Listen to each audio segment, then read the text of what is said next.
أعوذ بالله من الشيطان الرجيم. بسم الله الرحمن الرحيم.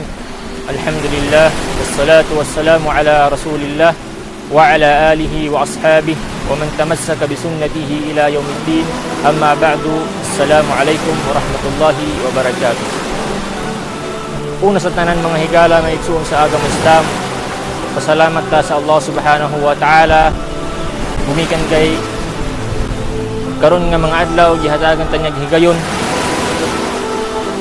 nga ginatawag nga gihatagan ta niya maayo nga kinabuhi diri sa kalibutan. Gumikan kay nata sa relihiyon nga tama mo ang relihiyon sa kung asa ang relihiyon sa tanan mga propeta hangtod na sa propeta Muhammad sallallahu alaihi wasallam. Mahigala mga igsuon naiwika sabi ng Allah subhanahu wa ta'ala sa Quran, ba'da a'udhu billahi minash shaitanir rajim, wa ma khalaqtul jinna wal insa illa liya'budun. Tungod maigsuon ang tao diri sa kalibutan wala ta na diri sa kalibutan para magpunsa lang diha, para magsuroy-suroy, para magpanginabuyan. Ang Allah subhanahu wa ta'ala naay purpose nganong naaman ta diri sa kalibutan. Gikan pa kung Nabi Adam alayhi salam hangtod na sa Prophet Muhammad sallallahu alaihi wasallam na anay purpose nganong naaman ta diri sa kalibutan.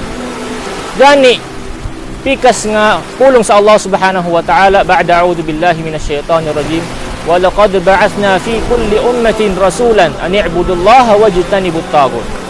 Sa pagkatinuod ang Allah subhanahu wa ta'ala nagpagawas og mga propeta kada henerasyon nagapagawas ang Allah subhanahu wa ta'ala og propeta. Unsay purpose nila? Unsay purpose sa atong mga propeta mga kaigsuonan? Tungod ani'budullah, para magsangyaw, magsugo sila og ginaingon nga simbahon lang Allah subhanahu wa ta'ala na nag-inusara lang. Unay pinakadako nga purpose nganong naay mga propeta hangtod na karon sa Prophet Muhammad sallallahu alaihi wasallam.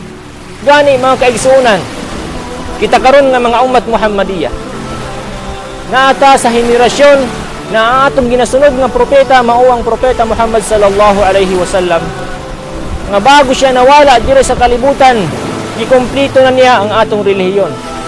Gikumpleto na niya bago siya nawafat, namatay ang Prophet Muhammad sallallahu alaihi wasallam. Ang Islam walang kulang ug walay sobra, naa na tanan diri. Nangingon ang Allah subhanahu wa ta'ala mao tong ingon nato nga ayat ganiya, wa ma khalaqtul jinna wal insa illa liya'budun.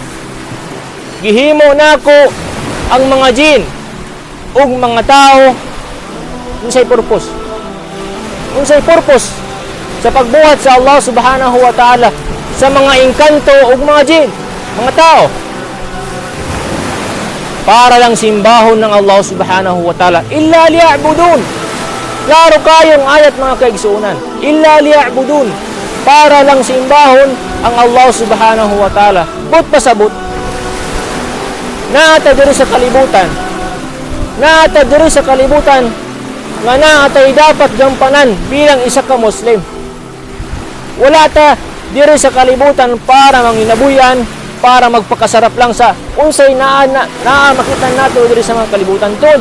Kaning ginatawag nga kalibutan mga kaigsuonan, nahibaw ba ta unsa kagamay ang kalibutan sa panan-aw sa Allah subhanahu wa ta'ala?